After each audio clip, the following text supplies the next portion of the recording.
প্ৰত্যেক বছৰ শীতৰ আৰম্ভণিতে নতুন আৰু সতেজ হালধিৰ আচাৰ বনোৱাটো নৈমিত্তিক হৈ পৰিল। এই বছৰো একে। হালধিৰ আচাৰৰ সোৱাদ অভূতপূৰ্ব আৰু স্বাস্থ্যৰ বাবে উপযোগী।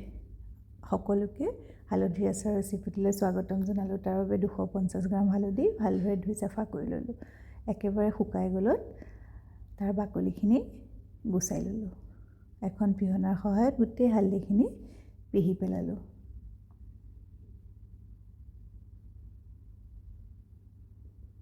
আন এটা পাত্ৰলৈ হালধিখিনি কাঢ়ি থলোঁ। এইফালে এখন পেন গৰম কৰি তাতে 2 চামুচ সৰিয়হ, 2 চামুচ মিঠি গুটি ভালদৰে 2 মিনিটমান সেকি ল'লোঁ। 2 মিনিটৰ পিছত গেছ বন্ধ কৰি তাতে 2 চামুচ বা 3 চামুচ নাইবা আপোনাৰ জোখ অনুসৰি নিমখ দিব আৰু 2 চামুচ জলকীয়া গুড়ি দিলোঁ। এইখিনিও অলপ লৰাই দিলোঁ যাতে অকণমান সেক খাই যায়। তাৰপিছত এটা মিক্সিত পিহি পাউডাৰ বনাই পেলাম।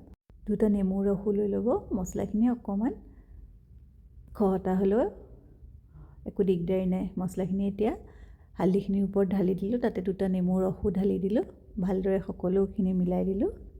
এইফালে আন এখন কেৰাহীত 100 মিলিলিটাৰ তেল গৰম কৰি ল'লোঁ। ধোঁৱা ওলোৱাৰ পিছত গেছ বন্ধ কৰি তাতে এচামুচ কালজিৰা, 1/4 স্পুন হিং দি দিলোঁ আৰু তেলখিনি একেবাৰে ঠাণ্ডা হোৱাৰ পিছত আচাৰৰ ওপৰত ঢালি দিলোঁ।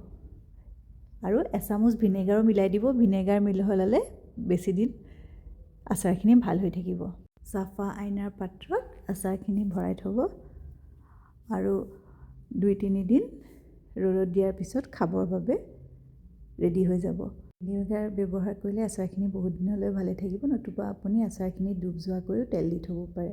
এতিয়া লুচি, পৰঠা, দাইল ভাত, আলু পিটিকাৰ লগত আচাৰৰ সোৱাদ লওক। ধন্যবাদ।